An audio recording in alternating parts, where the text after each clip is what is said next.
Hello students, आप सभी का स्वागत है। तो आज के इस वीडियो में हम क्लास 10th स्टूडेंट्स के लिए इंग्लिश का क्वेश्चन पेपर जो आज एग्जामिनेशंस में पूछे गए थे तो उसके आंसर की को देखेंगे। आप सेट नंबर देख सकते हो 3 है और ये क्वेश्चन पेपर का कोड दिया गया है 233। अगर इससे डिफरेंट आपका क्वेश्चन होगा या फिर सेट दूसरा होगा, कोड दूसरा होगा, क्वेश्चन मैच नहीं कर रहे होंगे तो आप मुझे अपने क्वेश्चन पेपर को PDF भेज सकते हो। डिस्क्रिप्शन पे मेरा ईमेल दिया हुआ है, ईमेल में आप भेज दे, मैं उसके आंसर की को अपलोड कर दूंगा। ओके, चलिए मैं आपको इस वाले कोड का और इस वाले सेट का आंसर की आप लोग को बताता हूँ, जो कि रीडिंग सेक्शन का पहला ये पैसेज था, shifting through the Sands of A time. ठीक है, चलो इसका यहाँ पे फर्स्ट क्वेश्चन दिया गया था कि how is sand a treasure trove. तो इसका जो आंसर आप लोग को मिलेगा ये स्टार्टिंग में ही, शुरुआत में ही यहाँ से यहाँ तक आप आंसर को लिख सकते थे। ठीक है, तो ये फर्स्ट का आंसर था। अगर हम सेकेंड का बात करें कि how is sand both a pain and a pleasure, तो इसका फर्स्ट पैसेज में ही यहाँ पे देखो फर्स्ट लाइन में ही काफ़ी अच्छे से इसमें आंसर्स को दिया गया है। ठीक है, तो इसका आंसर जो है यहाँ तक आपको लिखना था। ठीक है, तो ये हो गया। इसके बाद क्वेश्चन नंबर 3 दिया गया था कि name 2 man made material that contain sand. 2 man made materials का नाम लिखना था जिसमें सैंड पाया जाता है। ठीक है, तो इसका जो आंसर है वो भी इसमें दिया गया था। ठीक है, तो देखो इसमें मैन मेड का बात किया जा रहा था, तो इसमें सैंड तो डेजर्ट में भी होता है, माउंटेन्स में भी होता है, लेकिन ये मैन मेड नहीं होते हैं, ये नेचुरल होते हैं। तो मैन मेड में आपको कंक्रीट लिखना था, ग्लास लिखना था। ठीक है, तो इसका आंसर जो था आप यहाँ से इसको लिख सकते थे। चलिए नेक्स्ट हम आगे देखते हैं क्वेश्चन नंबर 4 को। तो 4 नंबर में दिया गया है कि list the different shapes of sand. Sand का डिफरेंट शेप्स के बारे में हमें लिखना था। तो डिफरेंट शेप्स का जो आंसर है वो यहाँ से है कि sand can consist of tiny pebbles और पोरस ग्रैनुअल्स। इसका शेप भी यहाँ पे दिया गया है, शेप ऑफ स्टार्स और स्पायरल्स। तो इसका आंसर आप यहाँ से भी स्टार्ट कर सकते थे, यहाँ से भी स्टार्ट कर सकते थे। तो ये सब सारे आपको आंसर्स में लिखने थे। ठीक है, चलिए नेक्स्ट देखते हैं। आगे दिया गया 5 नंबर में कि what is the origin of white sand. अब देखो क्वेश्चन में ना जो ओरिजिन पूछा गया था वो वाइट सैंड का पूछा गया था, जबकि यहाँ पे जो पैसेज है इसमें सैंड का दिया गया है, ब्लैक सैंड का भी दिया गया है और वाइट सैंड का भी दिया गया है। तो जो वाइट सैंड का आंसर आप लोग को लिखना था वो यहाँ से यहाँ तक का लिखना था। ठीक है, अगर ब्लैक का पूछता तो ये यहाँ से यहाँ तक लिखते हम लोग, लेकिन वाइट का पूछा गया है तो ये हम लोग यहाँ से यहाँ तक लिखेंगे। ठीक है, चलिए नेक्स्ट हम आगे देखते हैं। एक लास्ट क्वेश्चन पूछा गया है कि in what ways are older granules different from recent granules. किस प्रकार से ओल्ड ग्रैनुअल्स डिफर है अभी जो रिसेंट ग्रैनुअल्स है उससे।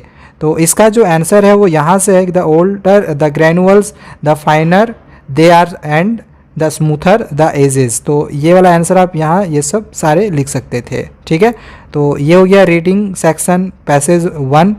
पैसेज 2 को देखते हैं जो कि था extraction and purification of drinking water से रिलेटेड।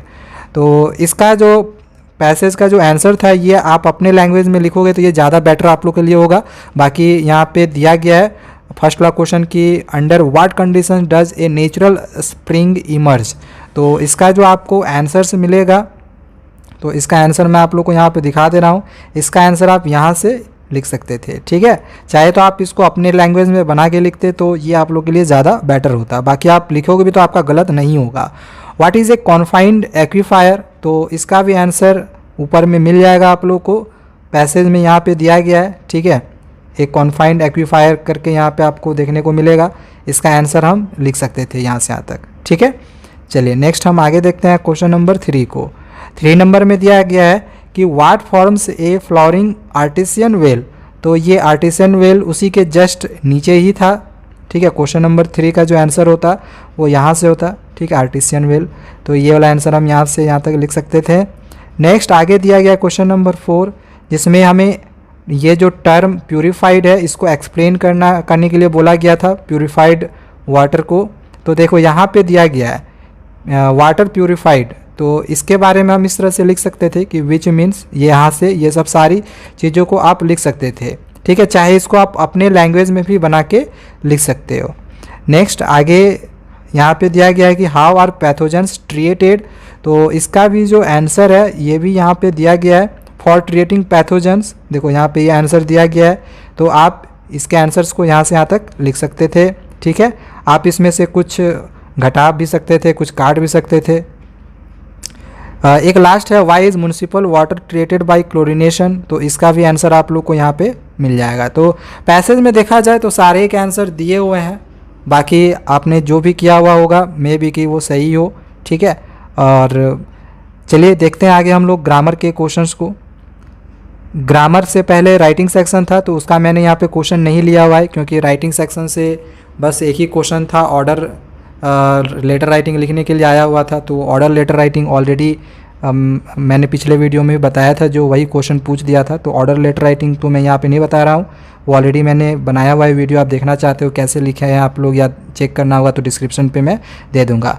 बाकी यहाँ पे ग्रामर में जो आपका आंसर सही होगा वो मनी के जगह पे ईट होगा, व्हाट के जगह पे दैट होगा, और द के जगह पे ए या फिर एनी आप कुछ भी लिख सकते थे। ठीक है, और अगर हम इस वाले सेकेंड क्वेश्चन का बात करें तो ए नंबर में फिल करना था हम लोग को, why she had not brought has her practical file, और बी नंबर में हम लोग आंसर इस तरह से लिख सकते थे कि told her that didn't make an excuse she wanted to knew the truth.